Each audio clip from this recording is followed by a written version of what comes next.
आज का वीडियो सभी के लिए डेडिकेटेड है और खासकर उज्जवल भाई इटावा वाले के लिए। उनका कमेंट हमेशा रहा है। टिकट आपकी कहाँ है? टिकट दिखाइए। बिना टिकट के यात्रा कर रहे हो आप? बोलियो, टिकट कहाँ है आपकी?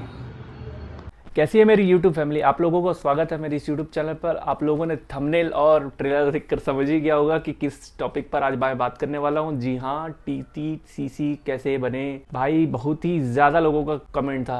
अगर आप मेरे साथ शुरू से जुड़े हुए हैं ना, तो आप लोगों ने देखा होगा कि भैया TT कैसे बनेंगे, CC कैसे बनेंगे, TT ऐसे कितने सारे कमेंट आए थे। तो मैंने सोचा चलो भाई आज आप लोगों की मुराद पूरी कर देता हूँ अपने तरीके से बताकर। शायद आप लोगों को यह वीडियो अच्छा लगेगा। अगर आप लोगों ने अब तक मेरे चैनल सब्सक्राइब नहीं किया है तो भाई हर्ष भैया को सब्सक्राइब करके मेरे साथ जुड़े रहे। 15,000 की यूट्यूब फैमिली हो गई है। उम्मीद है जल्दी अपन 1 लाख होंगे। सबसे पहली बात मैं आप लोगों को ये बताना चाहता हूँ कि वर्तमान समय में TTE की अलग से कोई पोस्ट नहीं आती है। सन 19 से पहले अलग से TTE की पोस्ट निकलती थी, CC की पोस्ट निकलती थी, लेकिन CC जो कमर्शियल क्लर्क बोलते हैं, कमर्शियल क्लर्क को भी लेवल 3 में रखा गया और TTE को भी लेवल 3 में रखा गया। दोनों लेवल 3 के हो गए और इन दोनों पोस्ट कमर्शियल डिपार्ट के होने के कारण इन दोनों को मर्ज कर दिया गया। अब मर्ज करने के बाद क्या बना? कमर्शियल कम टिकट क्लर्क। आपको मैं ये बता दूं कि अगर आप CCTC में ज्वाइन कर रहे हो तो आपको मे भी 3 साल आपको वो कमर्शियल क्लर्क का काम करवाएगा। कमर्शियल क्लर्क मतलब गुड्स ऑफिस में, पार्सल ऑफिस में। गुड्स ऑफिस में मतलब साइडिंग वगैरह जहाँ माल लोड होता है ना, वहाँ पर भी रेलवे का क्लर्क होता है, वो भी गुड्स क्लर्क कहलाता है। ठीक है। और आप रिजर्वेशन काउंटर में खड़े होंगे रिजर्वेशन कराने के लिए, तो उसको बोलते हैं PRS, पैसेंजर रिजर्वेशन सिस्टम। उसमें भी जो क्लर्क होता है वो भी कमर्शियल क्लर्क की श्रेणी में आता है। और आप UTS मतलब जनरल टिकट काउंटर में भी रहे होंगे, वहाँ भी क्लर्क जो रहता है उसको भी कमर्शियल क्लर्क ही बोलते हैं। और आप लोगों ने प्लेटफॉर्म पर तो किसी TT को टिकट चेक करते देखा होगा, तो ये पोस्ट। और आप लोगों ने ट्रेन में, जिनसे ट्रेन में उनको देख के भगा होगा, आप भाई मेरे पास टिकट नहीं यार, भागता हूँ, बाथरूम में छुप जाऊँ क्या। और कई लोगों को हाथ पीछे मोड़कर खड़ा देखा होगा, सर सीट मिल जाएगी क्या, सर वेटिंग है, क्लियर हो जाएगा क्या। ये सारी पोस्ट जो होती है ना भाई, एक कंबाइन कर दिया गया है। इसका नाम दे दिया गया है CC और TC। CC मतलब कमर्शियल कम टिकट क्लर्क। तो समझ गया ना। अब मैं आपको एक चीज़ और बताता हूँ। ये लेवल 3 में आती है और एक लेवल 5 में सीनियर CCTC होता है।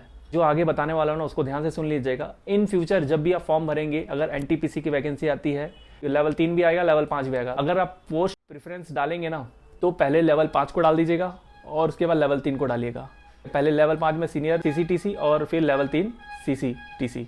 और इन दोनों की एजुकेशनल क्वालिफिकेशन भी अलग रहेगी भाई। लेवल 5 का जो एजुकेशनल क्वालिफिकेशन है वो उसमें ग्रेजुएशन मांगेगा, तो आपका ग्रेजुएट होना ज़रूरी है। और ग्रेजुएशन किसी भी सब्जेक्ट में चलेगा। कई लोग बोलते हैं भाई BSc किया हूँ, BCom किया हूँ, BA किया हूँ, BE किया हूँ, आप सब एलिजिबल है, बस ग्रेजुएट होना चाहिए रिकॉग्नाइज यूनिवर्सिटी से। लेवल 5 के लिए बता रहा हूँ भाई, कंफ्यूज मत होइएगा। देन मैं नीचे आ जाता हूँ लेवल 3 में। लेवल 3 का जो पोस्ट है CCTC का, उसमें एजुकेशनल क्वालिफिकेशन दोस्तों आप लोगों के लिए 12th पास है। तो वो लोग बोलते हैं ना, भैया मैं 12th पास हूँ, मैं किस पोस्ट में फॉर्म भर सकता हूँ, मैं रेलवे की नौकरी कर सकता हूँ, नहीं कर सकता। आप दोस्तों आप 12th पास है तो आप कर सकते हैं, लेकिन इसमें कट ऑफ बहुत हाई जाएगा। क्योंकि आप खुद सोचिए, 12th पास बहुत सारे लोग होते हैं, वो सारे लोग इसमें फॉर्म भरेंगे, आपको सारे लोगों से कॉम्पिटिशन करना पड़ेगा, तो मेहनत भी बहुत ज़्यादा करनी पड़ेगी। मैंने बता दिया एजुकेशन क्वालिफिकेशन आपकी। सबसे ज़्यादा सवाल होता है भैया काले कोट वाले की सैलरी कितनी होती है, तो मैं यहाँ पर सैलरी बताने वाला हूँ, ध्यान से देख लीजिएगा, आप लोग को मज़ा आएगा। मैं फोकस लेवल 3 पे कर रहा हूँ। CCTC का जो बेसिक होता है पे स्ट्रक्चर है 7 पे कमीशन के हिसाब से। अब सबसे पहले मैं बेसिक रखूँगा 21,700 रुपये। अब बेसिक पे आपको DA मिलेगा। वर्तमान में DA चल रहा है 46%, अमाउंट होता है 9,982 रुपये। अब इसके बाद आपको HRA मिलेगा 24% के हिसाब से, आपको 5,208 रुपये मिलेगा। अब अगला चीज़ मिलता है CCTC को ट्रांसपोर्ट अलाउंस, जो XYZ के हिसाब से बांटा गया है।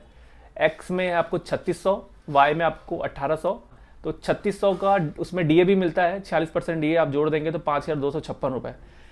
इन चारों को जोड़ के आपका ग्रॉस इनकम जो हो जाती है दोस्तों 42,146 रुपये। नेट इनकम निकालने के लिए आपको इसमें NPS भी माइनस करना पड़ेगा, तो 10% NPS बेसिक पे और DA का 3,168 रुपये और 30 रुपये GIC। इन दोनों को डिडक्शन करके आपकी नेट इनकम जो हो जाएगी 38,948 रुपये इन हैंड मिलना ही मिलना है, लगते साथ आपको। दोस्तों अब मैं बताता हूँ आप सोच रहे होंगे यार इतनी कम सैलरी कैसे। देखो सीसीटीसी में ज्वाइन किए, कुछ लोगों को सीसी बना देगा, कुछ लोगों को टीसी बना देगा, टीसी बना के कुछ लोगों को प्लेटफॉर्म में टिकट चेकिंग के लिए रखेगा, और जिन लोगों को ट्रेन में टिकट चेकिंग के लिए भेजेगा ना, उनको टीए देगा, जो इनकम में 10,000 रुपये एक्स्ट्रा मिलेगा, और जो सीनियर हो जाएंगे तो उनको 16,000 रुपये मिलेगा। मान लीजिए आप जूनियर है, आपको ट्रेन में टिकट चेकिंग के लिए भेज दिया गया, तो 38,000 में आप 10,000 और जोड़ दीजिए, आपको 48,000 रुपये इन हैंड मिलेगा। सीनियर हो जाएंगे तो आप लोगों को 16,000 एक्स्ट्रा और उसमें जोड़ दीजिए, तो ज़्यादा मिलेगा सैलरी आप। तो इन हैंड सैलरी अगर कमर्शियल क्लर्क में कर रहे हैं तो 38,000 से 39,000, और अगर आप ट्रेन में टिकट चेकिंग कर रहे हैं तो आपको 10,000 उसमें और जोड़ दीजिए, 48,000 रुपये। दोस्तों आप लोगों को मैंने एजुकेशनल क्वालिफिकेशन बता दिया, आप लोगों को मैंने सैलरी बता दी है ना। अब आप लोगों को एज लिमिट, अब आप सोच रहे होंगे यार मेरी एज निकलने वाली है तो मैं कितने साल तक के लिए एलिजिबल हूँ। देखो सीसीटीसी के लिए लेवल 3 के लिए आप 18 से 30 साल के लोग के लिए भर सकते हैं, जो 12 बेस पर होगा, और जो ग्रेजुएट बेस पर होगा सीनियर सीसीटीसी के लिए, उसके लिए आपको 18 से 33 साल मिलेगा। अब आप लोगों को बता देता हूँ इसका मेडिकल स्टैंडर्ड, बिल्कुल सबका मेडिकल चेक होता है, तो इसका भी मेडिकल स्टैंडर्ड B2 है। B2 का मेडिकल स्टैंडर्ड का आप लोग देख सकते हैं। आपको मेडिकल के बारे में और जानकारी चाहिए तो भाई इंडियन रेलवे की वेबसाइट में उपलब्ध है इंडियन रेलवे मेडिकल मैनुअल, वहाँ के चैप्टर 5 में आप लोग जाके देख सकते हैं कि मेडिकल के अंदर क्या क्या चेक किया जाता है। अब दोस्तों आप लोग बोलेंगे हर्ष भी आपने सब चीज़ तो बता दी, अब एग्जाम कैसे होता है, एग्जाम कितने स्टेज में होगा और क्या क्या होगा और सिलेबस क्या रहेगा, ये भी मैं आपको बता देता हूँ। दोस्तों एनटीपीसी का जो एग्जाम होता है CBT 1 वो सभी पोस्ट के लिए कॉमन होता है। CBT 1 क्वालिफाई करते हैं अच्छे नंबरों से तो आपको हो सकता है लेवल 3 के लिए, लेवल 5 के लिए, लेवल 6 के लिए अलग अलग CBT 2 देना पड़े, पिछले जो भर्ती है उस हिसाब से। तो आप मान के चलिए, अगर मैं आपको इस वीडियो के हिसाब से बताता हूँ, आपने CBT 1 अच्छे नंबरों से क्वालिफाई कर लिया है, सभी लेवल का आपका CBT 2 आ रहा है, तो CBT 1 में आपके प्रश्न कितने होंगे ये मैं आपको बताता हूँ। CBT 1 में 100 प्रश्न होगा, 100 प्रश्न 90 मिनट में आपको सॉल्व करने होंगे, जिसमें 40 नंबर आपके जनरल अवेयरनेस रहेगा, 30 नंबर आपका गणित का रहेगा और 30 नंबर आपका रीजनिंग का रहेगा। दोस्तों आप लोग सोचते होंगे क्यों हर्ष भैया गणित और रीजनिंग को इतना फोकस करने बोलते हैं। देखो 60 नंबर आपका इसमें मिल रहा है, इससे पूरा बना सकते हैं, आपका एक भी नंबर नहीं कटेगा। वैसे ही गणित में एक भी नंबर नहीं कटेंगे अगर आपको आते हैं, तो 60 के 60 नंबर, और हो सकता है कि 60 में आपके 50 नंबर आपके हासिल हो सकते हैं। इसलिए फोकस कीजिए गणित और रीजनिंग में, एकदम इसका लिमिटेड चैप्टर है। जो बोलते हैं जनरल स्टडीज तो महासागर है, लेकिन ये आपकी नदियां हैं, आप इसे पकड़ के रखेंगे तो आप तैरते जाएंगे, ठीक है, डूबेंगे नहीं कभी गणित और रीजनिंग में अगर आपको आ गया बनाना तो। CBT 1 क्लियर हो गया, इसका सिलेबस आप लोग स्क्रीनशॉट ले सकते हैं CBT 1 का। अब मैं आपको CBT 2 बताता हूँ। CBT 2 में दोस्तों आपके 120 प्रश्न होंगे, जिसको आपको 90 मिनट में सॉल्व करना पड़ेगा। देखो दोनों में मिनट तो सेम है, लेकिन प्रश्न फेरबदल हो गए। CBT 1 में 100 प्रश्न आए, इसमें 120 प्रश्न आए। अब इसमें 50 नंबर का सामान्य जागरूकता, मतलब जनरल स्टडीज जो है 50 नंबर का हो जाएगा, 35 नंबर का गणित और 35 नंबर का रीजनिंग, 75 नंबर कवर करेगा CBT 2 में गणित और रीजनिंग। अब आप सोचेंगे भैया प्रश्न तो अपन मार देंगे, मैं गोला मार दूं क्या? नेगेटिव मार्किंग है दोस्तों, जो आता है उसी पे सॉल्व कीजिए। कितने सारे लोग 1-1, 2-2 नंबर से बाहर हुए हैं ना। नेगेटिव मार्किंग बिल्कुल मत कीजिएगा, आते हुए भी प्रश्न को सॉल्व कीजिए, न आते हुए को सॉल्व मत कीजिए। मैं आपको बता रहा हूँ 1/3 नेगेटिव मार्किंग है। 3 प्रश्न गलत करने पर आपके 1 नंबर चले जाएंगे। बहुत दुख होता है भाई 1-2 नंबर से बाहर होने वाला, वो दुख समझता होगा वीडियो देखने वाला। साइको होगा क्या?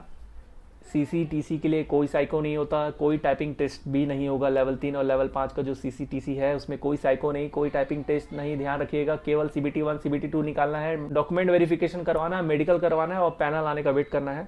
बस भगवान का नाम लेकर अच्छे से पढ़ाई कीजिए, ये होता है सिलेक्शन का प्रोसेस।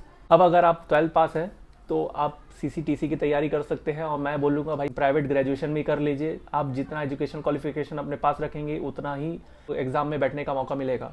अगर ग्रेजुएट नहीं होंगे तो आप गुड्स गार्ड, स्टेशन मास्टर नहीं बन पाएंगे। वहीं ग्रेजुएट होंगे तो आप CCTC भी फॉर्म भर सकते हैं, स्टेशन मास्टर भी भर सकते हैं और गुड्स गार्ड भी भर सकते हैं। अब मैं आप लोगों को दोस्तों प्रमोशन के बारे में बता देता हूं। आप लेवल 3 में ज्वाइन करते हैं 2000 ग्रेड पे पर, तो आपका नेक्स्ट प्रमोशन लेवल 5 में 2800 ग्रेड पे पर होगा। इसके लिए लगभग 3 से 4 साल लगते हैं। अगर आप SC ST कम्युनिटी से बिलोंग करते हैं तो हो सकता है आपका प्रमोशन 2 सालों में हो जाए। अगर आप UR OBC से बिलोंग करते हैं तो आपका प्रमोशन 3 से 4 साल भी लग सकते हैं, और हो सकता है कि ज़्यादा भी लग जाए, लेकिन 3 से 4 साल आप मान के चलिए कि आपका प्रमोशन हो जाएगा लेवल 5 में। आपका बेसिक बढ़ जाएगा, 29,200 हो जाएगा। उसके बाद आप अगला स्टेज कूदेंगे 4200 ग्रेड पे पर, जो लेवल 6 का पोस्ट होता है। आपको ध्यान देने वाली बात, देखो गुड्स गार्ड जो होता है 42 ग्रेड पे पर रुक जाता है, वहीं स्टेशन मास्टर और कमर्शियल डिपार्टमेंट के जो पोस्ट होते हैं वो 4200 के आगे भी प्रमोशन होता है। 4200 के आगे 4600, 4800, अब 5400 तक जा सकते हैं। पद बदल जाएंगे, सीनियर कहलाने लगेंगे, अलग अलग है, जैसे सीनियर टीसीसीसी हो जाएंगे, बहुत सारे पोस्ट हैं, नाम बदल जाएंगे, लेकिन लेवल प्रमोशन का यही रहेगा, level 3, level 5, level 6, level 7, level 8, ऐसे करके आप रिटायरमेंट तक जहां तक जा सके। और ये तो बताना भूल ही गया भाई, साल में एक बार ड्रेस अलाउंस मिलेगा जो जुलाई महीने में क्रेडिट हो जाता है 5,000 रुपए। 31 जुलाई को जो पेमेंट आएगी ना, उसमें आपके खाते में 5,000 आएंगे, कपड़ा सिलवाने के नाम से, जूते के नाम से। दोस्तों, अगर आप लोगों को और कुछ भी जानकारी चाहिए तो मुझे कमेंट कर सकते हैं। अगर आपको यह वीडियो अच्छा लगा हो तो लाइक कीजिए और मेरे इस चैनल को सब्सक्राइब कीजिए। सब्सक्राइब का बटन वही लाल है तो भाई टिप दीजिए प्यार से। मिलते हैं किसी नए वीडियो के साथ। बाय बाय, ख्याल रखिएगा।